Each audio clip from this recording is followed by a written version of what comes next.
खासकर 2027 में जेडब्ल्यू के एग्जाम फाइट करने वाले हैं, तो आखिर वो क्वेश्चन क्या है उनके बारे में मुझे बात करनी है। टाइम टेबल कैसे बनाएं, सेल्फ स्टडी कैसे करें, उसके बाद लेट्स अगर आप एनआईओएस दे रहे हैं, ड्रॉप कर रहे हैं, बेटा पहली बात तो प्रॉपर माइंडसेट करो। आप स्कूल के साथ में जेडब्ल्यू प्रिपरेशन कर सकते हैं। बेसिक 10-15 मिनट दोस्तों से बात करना, अपने मन के विचार को साझा करना, इसे डिस्ट्रैक्शन नहीं बोलते, ये भी जरूरी है। कम से कम एटलीस्ट आपका 5 आवर्स आपको घर पे सेल्फ स्टडी में देना है, ये चीज ध्यान रखिए। तो सर अर्ली मॉर्निंग जरूरी है कि लेट नाइट स्टडी जरूरी है? अजी जो आपको पसंद हो। बच्चों डिस्ट्रैक्शन आपको अवॉइड करना है, मतलब काइंड ऑफ एक स्मॉल रिवीजन आपको एंड ऑफ द डे रखना है। हेलो प्यारे बच्चों, एक छोटी सी बात आपको इस वीडियो के माध्यम से मुझे करनी थी। बहुत सारे बच्चे ऑफलाइन डाउट क्लास में क्वेश्चन करते हैं, सेम वही क्वेश्चन जब हम ऑनलाइन बैच लेते हैं वही क्वेश्चन करते हैं। तो आखिर वो क्वेश्चन क्या है, खासकर उनके बारे में मुझे बात करनी है। अगर आप खासकर 2027 में जेडब्ल्यू के एग्जाम फाइट करने वाले हैं और अगर आपको ये कंफ्यूजन है टाइम टेबल कैसे बनाएं, सेल्फ स्टडी कैसे करें, तो ये सारी जो बातें हैं उसको हम इस वीडियो में करेंगे। तो आइए वन बाय वन बातें करते हैं। इस वीडियो को मैं दो कैटेगरी में बांट रहा हूं। पहला हो सकता है कि आप रेगुलर स्कूल जाते हों, पहली बात, और दूसरा कि हो सकता है कि रेगुलर स्कूल नहीं जाते हों। तो अगर रेगुलर स्कूल जाते हों तो पहले हम बात करेंगे, और उसके बाद लेट्स से अगर आप एनआईओएस दे रहे हैं, ड्रॉप कर रहे हैं या स्कूल जाने की जरूरत नहीं पड़ रही तो हम फिर सेकंड फेज में बात करेंगे। तो सबसे पहले रेगुलर स्कूल जो जाते हैं उनके लिए सबसे पहली जो इंपॉर्टेंट बात है तो बेटा वो है माइंडसेट की। सर माइंडसेट से क्या बोलना चाहते हैं? बेटा पहली बात तो प्रॉपर माइंडसेट करो। आप क्या माइंडसेट करो कि आप स्कूल के साथ में जेडब्ल्यू प्रिपरेशन कर सकते हैं। हर साल बहुत सारे बच्चे हैं जो स्कूल भी जाते हैं, जेडब्ल्यू प्रिपरेशन भी करते हैं और जेडब्ल्यू एग्जाम को फाइट करके इजीली वो लास्ट में क्रैक कर लेते हैं, कॉलेजेस उनको बहुत अच्छे मिलते हैं। तो सबसे पहली बात क्या, सबसे पहली बात इस नेगेटिव माइंडसेट को अवॉइड करना। यार मैं तो जेडब्ल्यू प्रिपरेशन कैसे कर पाऊंगा अगर स्कूल भी जाऊंगा तो? बिल्कुल अगर आप प्रॉपर प्लानिंग के साथ काम करो साल भर तो आप स्कूल के साथ जेडब्ल्यू प्रिपरेशन कर सकते हो। तो पहली चीज क्या है, माइंडसेट बनाइए, अवॉइड नेगेटिव थिंकिंग, पहली बात। आइए अब दूसरी बात करते हैं। दूसरी बात क्या है यहां पर, सेल्फ स्टडी आवर्स। देखो बच्चों, आप स्कूल भी जा रहे हो, बिल्कुल जा रहे हो। अब सबसे पहली बात तो आपके टाइम स्टडी दो है, एक तो स्कूल का जो टाइमिंग है उसमें भी आप पढ़ रहे हो कहीं ना कहीं, और दूसरा जो है वो है सेल्फ स्टडी का टाइमिंग। तो बच्चों फोकस हम कर रहे हैं सेल्फ स्टडी की। कम से कम एटलीस्ट आपका 5 आवर्स आपको घर पे सेल्फ स्टडी में देना है, ये चीज ध्यान रखिए। स्कूल आप पढ़ लिए, ठीक है, बहुत अच्छी बात है, लेकिन 5 घंटे जो है 5 आवर वो आपको सेल्फ स्टडी में देना है, कम से कम बात कर रहा हूं मैं। चलिए जी, अब इसमें आगे बात क्या है, सेल्फ स्टडी तो आपने कर ली। थर्ड पॉइंट जो मैं बोलना चाह रहा हूं कि सर फिर टाइम मैनेजमेंट कैसे करेंगे, तो यहां पर भी मोटा मोटा जो है वो मैं आपको बता रहा हूं कि टाइम मैनेजमेंट कैसे करेंगे। पहली बात तो ठीक है, स्कूल पढ़ लिए, उसके बाद में घर पे आए, मिनिमम 5 घंटे आप पढ़ रहे हैं, अब उसमें टाइम मैनेजमेंट कैसे करें? तो बच्चों सबसे पहली बात तो आप ये जान के चलिए, इसको हम 5 घंटे हम मान के चले हैं, आप मिनिमम 5 घंटे लेके चलिए, 6 घंटे 7 घंटे लें, बहुत ही अच्छा है। तो सबसे पहले तो लेट्स से आप मॉर्निंग में उठे, 8 बजे स्कूल जाते हैं तो अर्ली मॉर्निंग उठिए और आप 1.5 घंटे से 2 घंटे जो है वो आप मॉर्निंग स्टडी करिए, ये जरूरी है। इस बात को समझना जरूरी है, अगर आप 2 घंटे सुबह सुबह निकाल देंगे तो फिर आपको सेल्फ स्टडी करने के लिए, भाई शाम को कोचिंग भी तो पढ़नी है, तो बचे हुए जो टाइम में है आपको 3 घंटे निकालने रहेंगे, ये पहली बात। अच्छा, जो रेस्ट ऑफ स्टडी है, रेस्ट ऑफ स्टडी अब उसको आप कभी भी कर सकते हैं, आप उसको आफ्टरनून में स्कूल आने के बाद कर सकते हैं। अब सर हम तो आफ्टरनून में थोड़ा सा रेस्ट लेते हैं कि लेट से आप सुबह 8 बजे से 2 बजे तक स्कूल गए, आए, खाना पिया, पूरा को पूरा रेस्ट लिए, अब 2 से हो सकता है 4 बजे आपकी कोचिंग हो तो 2 से 4 आप पढ़ लिए। नहीं सर, हम उस टाइम पे रेस्ट करना चाहते हैं, कोई बात नहीं, थोड़ी फ्लेक्सिबिलिटी रखिए।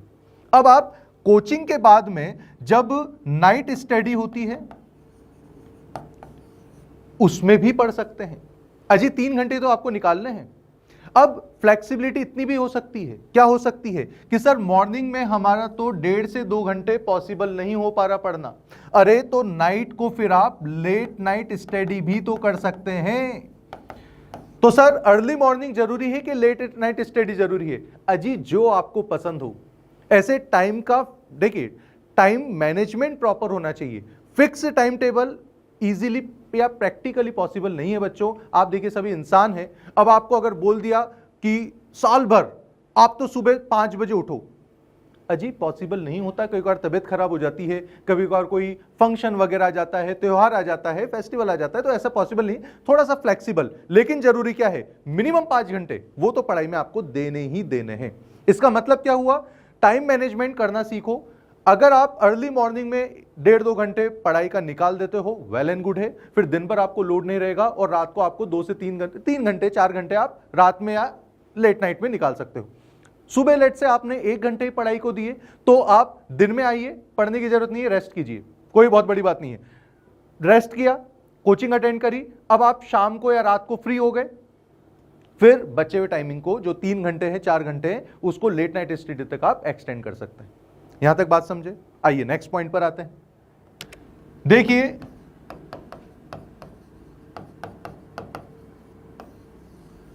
डिस्ट्रैक्शन, बच्चों डिस्ट्रैक्शन आपको अवॉइड करना है। अब जैसे मैं डिस्ट्रैक्शन बोलूंगा ना, आप वीडियो देख रहे हैं, मोबाइल के माध्यम से वीडियो देख रहे होंगे और आपको कहीं ना कहीं पता लग रहा होगा कि भाई मोबाइल ही वो चीज है जिससे आप डिस्ट्रैक्शन सबसे ज्यादा ले रहे हो। तो इस मोबाइल डिस्ट्रैक्शन को आपको अवॉइड करना है। मोटा मोटा मैं बता देता हूं, डेली आप लेट से एक फिक्स टाइम टेबल बना लीजिए, 15 मिनट से ज्यादा मोबाइल नहीं चलाना। सर हमको तो रील्स देखने की आदत है, वीडियोस देखने की आदत है, तो 15 मिनट में आप इंफॉर्मेटिव या एजुकेशनल पर्पस की ही वीडियो देखेंगे। बाकी टाइम में क्या करें, अजी मोबाइल को साइड में रख दो। सर पॉसिबल नहीं है, बार बार ध्यान जाता है, तो मोबाइल को आप या तो स्विच ऑफ रख लो, सबसे बेटर बात है। घर में अगर आप रहते हैं, पापा मम्मी के साथ में आप रहते हैं, तो आप स्विच ऑफ रख सकते हैं। अरे कोई इमरजेंसी कॉल आएगा तो पापा मम्मी के पास आ जाएगा, सबके पास नंबर होते हैं।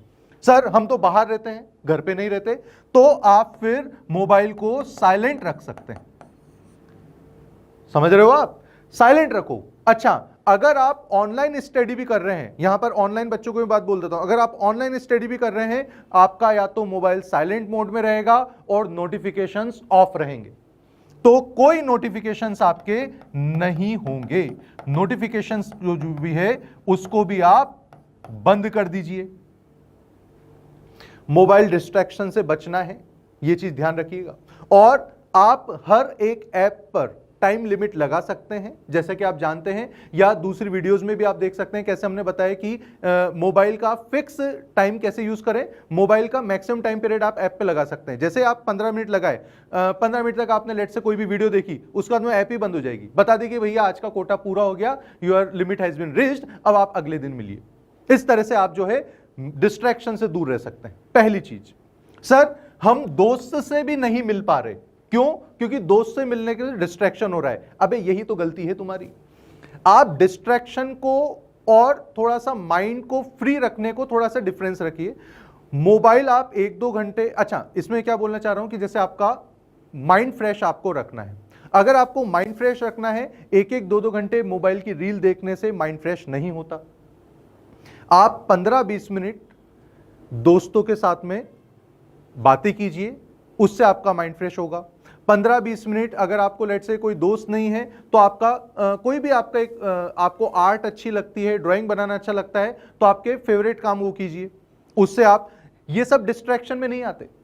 घर वालों से आप बात कीजिए आधे घंटे तक डेली, पापा मम्मी से, तो कोई दिक्कत नहीं है। तो ये सब डिस्ट्रैक्शन नहीं होते, ये सब माइंड रिलैक्सिंग होते हैं। डिस्ट्रैक्शन क्या है, 1-1 घंटे तक आप सोच रहे हैं कि माइंड फ्रेश करना है, मोबाइल की रील स्क्रॉल कर रहे हैं, तो बेटा उससे स्ट्रेस ही आता है, डिस्ट्रैक्शन आता है। ये चीज ध्यान समझ आ रही है? तो डिस्ट्रैक्शन अवॉइड करो। की पॉइंट है मोबाइल। दोस्त घूमने जा रहे हैं, हमारा मन नहीं है, पढ़ाई का टाइम टेबल हो रहा है, लेकिन हम घूमने जा रहे हैं, ये डिस्ट्रैक्शन। बेसिक 10-15 मिनट दोस्तों से बात करना, उनके अपने मन के विचार को साझा करना, इसे डिस्ट्रैक्शन नहीं बोलते, ये भी जरूरी है। तो यहां पर थोड़ा सा रिलैक्स पॉइंट भी रहेगा। ये चीज ध्यान रखना। Relaxing is different thing, distraction is different thing. हमें डिस्ट्रैक्शन पर काबू करना है। अब देखिए अगले पॉइंट पर आते हैं कि स्कूल टाइम यूटिलाइजेशन कैसे करें। सर स्कूल टाइम यूटिलाइज हमको करना है, कैसे करना है कि देखिए सबसे पहली बात तो अगर आप स्कूल में पढ़ रहे हैं, बीच बीच में आपके स्पोर्ट्स लेक्चर भी आते हैं, गेम्स पीरियड में आते हैं, या लेट्स से आर्ट लेक्चर भी होते हैं, बहुत सारी चीजें हैं, लेकिन ध्यान रखना ये 1 या 2 साल जो आपने दिए हैं जेडब्ल्यू की प्रिपरेशन भी आपको करना है, बहुत ही इंपॉर्टेंट पॉइंट है, तो थोड़ा सेक्रीफाइस यहां पर करना पड़ेगा। 1-2 साल आप गेम्स पीरियड वगैरह को अवॉइड कर सकते हैं। सर क्या बात कर रहे हो, हमको तो बहुत अच्छा लगता है। बेटा बिल्कुल अच्छा लगता है, लेकिन आपका टारगेट देखिए, जेडब्ल्यू आपको करना है, बाद में कितना अच्छा करियर मिलेगा, तो थोड़ा बहुत सेक्रीफाइस तो करना ही पड़ता है। अब क्या करेंगे, स्कूल में जो एक्स्ट्रा टाइम आपको मिलेगा, ये सारा मैं बेटा एक्स्ट्रा टाइम में ले रहा हूं, एक्स्ट्रा टाइम का आपको यूटिलाइज करना है। गेम्स पीरियड मिला तो हो सकता है कोचिंग में कोई डीपीपी बाकी हो, वो आपको कंप्लीट करनी है, वो कर लीजिए। स्कूल में बहुत सारा असाइनमेंट मिलता है, वो आप कंप्लीट कर लीजिए। प्रैक्टिकल नोट्स वगैरह कंप्लीट करना, शॉर्ट नोट, ये छोटा टाइम आप यूटिलाइज करें। अच्छा, इसी के साथ में एक और चीज मैं जोड़ना चाहूंगा, जब आपको संडे मिलता है तो संडे में भी अब आप सोचते हैं सर एकदम रिलैक्स करेंगे, आज तो कोई पढ़ाई नहीं करनी है, मिनिमल पढ़ाई करनी है। अरे क्यों करनी है मिनिमल पढ़ाई, रिलैक्स ज्यादा करना है। स्कूल नहीं जाते ना आप, स्कूल की छुट्टी रहती है, रिलैक्स ज्यादा कर रहे हो, तो उस रिलैक्सिंग टाइम को तो आप करिए, मना नहीं है, लेकिन जो बचे हुए टाइम है उसको आप यूटिलाइज करिए। यहां पर लेट्स से आपकी लैंग्वेज में अगर मैं बोलूं कि बैकलॉग यहां पर आप कवर कर सकते हैं, छोटा छोटा जो स्कूल का होमवर्क है वो यहां पर कर सकते हैं, आप यहां पर शॉर्ट नोट बना सकते हैं, डीपीपी कर सकते हैं, मॉड्यूल कर सकते हैं, तो ये सारी चीजें आप संडे को यूटिलाइज कर सकते हैं। बहुत अच्छी बात है बच्चों कि अगर आप देखो संडे को आप एज आपका बैकअप प्लान रेडी रखो और संडे को उस टाइम को यूटिलाइज करो, तो आप पाएंगे धीरे धीरे बहुत सारे बच्चों से आप आगे बढ़ते जा रहे हैं। ठीक है, चलिए जी, उसके बाद में आगे बात करते हैं नेक्स्ट पॉइंट पे। चलिए, तो मोटा मोटा जो है आपको पूरा समझ आ गया होगा कि रेगुलर स्कूल जब आप जाते हैं तो उसके साथ में कैसे टाइम मैनेजमेंट करें। ठीक है, अब नेक्स्ट बात करते हैं, लेट्स से आप अगर ओपन स्कूल से एनआईएस से दे रहे हैं एग्जाम, या आप लेट्स से ड्रॉप कर रहे हैं, आपको स्कूल रेगुलर जाने की जरूरत नहीं है। अब अगर आपको स्कूल रेगुलर जाने की जरूरत नहीं है तो आप जेडब्ल्यू प्रिपरेशन कैसे कर दें। ठीक है भैया, उसमें क्या करना है, अगर आप एनआईएस वगैरह भी दे रहे हैं तो बोर्ड की प्रिपरेशन तो आपको करनी है। ठीक है, और लेट्स से मैं इसको थोड़ा सा सेपरेट रखूंगा, लेट्स से थोड़ा बहुत बोर्ड का पैटर्न भी इंक्लूड करूंगा, और बोर्ड के बाद में अपन को जेडब्ल्यू करनी है, वो भी कर रहा है। तो ये सारी बातें करनी है। इसका मतलब क्या, स्कूल तो रेगुलर जाते नहीं है, लेकिन थोड़ा बहुत बोर्ड का काम होता तो है, तो वो वाली बातों को भी हम इंक्लूड करेंगे। अब वन बाय वन बात करते हैं। इसमें क्या करना है, इसमें ध्यान रखना, अभी तक अपन ने बात करी जब हम स्कूल जा रहे हैं, अब स्कूल नहीं जा रहे तो भी जो मिनिमम स्टडी आवर है, जो मिनिमम स्टडी आवर है बेटा, उसको हमको मेंटेन करके रखना है। सर इसका मतलब आप क्या बोल रहे हो, इसका मतलब मैं बोल रहा हूं लेट्स से कम 12 घंटे तो मिनिमम पढ़ोगे डेली, तो ये जो 12 आवर है वो आप मिनिमम पढ़ना है, इंक्लूडिंग कोचिंग टाइमिंग। मिनिमम बोल रहा हूं 12 से 15 घंटे पढ़ो, बहुत अच्छी बात है। अब इसमें आप 2 बातें हैं, एक तो जो कोचिंग टाइमिंग है वो कोचिंग टाइमिंग आप सेपरेट कर दो, 5 घंटे लेट से आपने सेपरेट कर दिए, तो भी आपको यहां पर 6 घंटे 7 घंटे जो है 6 से 8 घंटे सेल्फ स्टडी में देना है। समझ आ रही है बात, 6 से 8 घंटे मिनिमम सेल्फ स्टडी में देना है, पहली बात। अब इसमें क्या करना है, इसमें भी आगे बात बताता हूं। अगर यहां पर कि सर सेल्फ स्टडी कैसे करें, पहली बात तो, और सेल्फ स्टडी में क्या क्या करना है, वो सारी बातें। तो सबसे पहली बात तो अगर मैं बोलूं सेल्फ स्टडी में आप सबसे पहले तो रेगुलर क्लास ले रहे हो, बिल्कुल ले रहे हो। अगर आप रेगुलर क्लास ले रहे हो तो देखिए, चाहे ऑनलाइन ले रहे हो चाहे ऑफलाइन ले रहे हो, ये चीज आप ध्यान रखना कि आपके जो नोट्स हैं वो पूरे कंप्लीट होने चाहिए। अरे सर हम तो ऑनलाइन लेक्चर देते हैं, बाद में पीडीएफ में से देख लेते हैं, नहीं करनी है गलती। कोई भी बच्चा पीडीएफ को रीड नहीं करेगा, आपके सेल्फ नोट्स होने चाहिए, नंबर 1। सर ऑनलाइन स्टडी में एक और फायदा है, क्या फायदा है कि हम बाद में वीडियोस देख लेते हैं। अरे क्यों देखते हैं बाद में वीडियोस, बहुत ही ज्यादा प्रॉब्लमेटिक है यार, समहाउ आप ऑनलाइन क्लास ज्वाइन नहीं कर पाए तो बाद में वीडियो देखिए। अदरवाइज जब आप ऑनलाइन क्लासेस पढ़ रहे हैं तो उसको ऑफलाइन क्लास की तरह ही प्रॉपर देखिए। क्या कि भाई हमें एक बार पढ़ा दिया टीचर ने, अब वापस पढ़ने की आवश्यकता ना पड़े। तो ये चीज ध्यान रखना कि आप नोट्स यहां पर पढ़ेंगे, ज्यादा डिपेंडेंट नहीं रहना है कि पुराने वीडियोस आप देखो, बहुत ज्यादा आवश्यकता है तो ही पुराने वीडियोस। ऑफलाइन वाले तो एक बार जो टीचर क्लास में पढ़ा रहा है 100% कॉन्सेंट्रेशन के साथ उनको पढ़ना है। चलिए जी, अब नोट्स आपने कर लिए, उसके बाद में क्या है, उसके बाद में आप होमवर्क करेंगे। होमवर्क में यहां पर सेल्फ स्टडी में होमवर्क में सबसे पहले तो थ्योरी हो गया, ठीक है भैया। उसके बाद में कुछ डेरिवेशंस हो गए, फिजिक्स वगैरह की बात करें, या अगर हम बात करें फॉर्मूलेज हो गए, उनको आपको सबसे पहले ध्यान रखना है, ध्यान रखा। और उसके बाद में जो सबसे इंपॉर्टेंट आता है वो आता है क्वेश्चन प्रैक्टिस भी आपको करनी है। तो थ्योरी, डेरिवेशन, फॉर्मूला आपने करा, एक से टाइम स्लॉट में ये सारी चीजें करी, ठीक है। किसी किसी में डेरिवेशन में ज्यादा टाइम लगा, इट्स ओके। लेकिन उसके बाद में जो मेजर पार्ट है बेटा आपको वो क्वेश्चन प्रैक्टिस में ही लगाना है। जैसे कि आप जानते हैं सिंगल चॉइस है, मल्टीपल चॉइस है, न्यूमेरिकल टाइप है, कॉलम मैचिंग है, पैराग्राफ टाइप है, पैसेज टाइप है, बहुत सारी चीजें। तो इन सबको आपको क्वेश्चन प्रैक्टिस में ये ऐसे इस तरह से आपको सेल्फ स्टडी करना है। अच्छा, उसके बाद क्या, उसके बाद में end of the day formula आपने रिवाइज करना है, और क्या क्या डेली पढ़ा है वो आपको देखना है। मतलब काइंड ऑफ एक स्मॉल रिवीजन आपको एंड ऑफ द डे रखना है। सेल्फ स्टडी में क्या क्या करना है, ये सारी चीजें आपको करनी है, कम से कम ये सारी चीजें करनी है। चलिए जी, उसके बाद में कि सर सेल्फ स्टडी कर तो रहे हैं, टाइम मैनेजमेंट कैसे करें। तो जैसा कि मैंने आपको बोला 6 से 8 घंटे आप पढ़ रहे हैं, 6 से 8 घंटे आप पढ़ रहे हैं, तो इसमें आप अब जैसे 6 से 8 घंटे आप पढ़ रहे हैं तो इसमें टाइम मैनेजमेंट कैसे भी कर सकते हैं। कैसे कर सकते हैं, हो सकता है कि एक दिन में आप 3 क्लास 4 क्लास आपको लग रही है, तो सबसे पहले तो 1 से 2 आवर के बीच में जो रेगुलर क्लास है उसका आपको पढ़ना है, देखिए बहुत जरूरी। उसके बाद में आप 3 सब्जेक्ट और 4 सब्जेक्ट। अब ये 3 सब्जेक्ट 4 सब्जेक्ट का क्या मतलब है, अगर मान लो आपके एक दिन में 4 क्लासें लग रही है तो आप चारों सब्जेक्ट पढ़ सकते हैं। अगर आपकी एक दिन में 3 क्लास लग रही है तो 3 सब्जेक्ट आप पढ़ रहे हैं। अब इसमें आप ध्यान रखना कम से कम 3 सब्जेक्ट आपको डेली क्वेश्चन प्रैक्टिस करनी है। क्या करनी है, डेली क्वेश्चन प्रैक्टिस करनी है। किसकी, 3 सब्जेक्ट की। मैं पीसीएम की बात नहीं कर रहा, हो सकता है कि आपको 3 सब्जेक्ट डेली पढ़ते हो तो आप केवल 2 सब्जेक्ट ही उठाएं, कोई मना नहीं है कि आज फिजिक्स केमिस्ट्री उठा लिया, अगले दिन केमिस्ट्री मैथ्स उठा लिया, और उसके अगले दिन लेट्स से केमिस्ट्री और फिजिक्स उठा लिया। तो आप देखेंगे कि कुछ बच्चों का ये कंप्लेंट होता है कि सर एक दिन में हम सारे सब्जेक्ट नहीं पढ़ पाते, तो आप उसको टाइम स्लॉट में कन्वर्ट कर लीजिए कि भाई मंडे आपने फिजिक्स और केमिस्ट्री पढ़ा, अब जो भी बचा हुआ टॉपिक है वो आपने ट्यूसडे पढ़ लिया, और वेडनेसडे आपने फिर केमिस्ट्री फिजिक्स के क्वेश्चन सॉल्व कर लिए। मैं रेगुलर क्लास के पढ़ने की बात नहीं कर रहा, आप जो रेगुलर पढ़ रहे हो क्लासेस उसको आपको 1 से 2 आवर में वो तो पढ़ना ही है। मैं क्वेश्चन प्रैक्टिस की बात कर रहा हूं। हाँ, अगर आपसे मैनेज हो रहा है तो एक दिन में जिन जिन की भी क्लासेस लग रही है सबकी क्वेश्चन प्रैक्टिस आप कीजिए।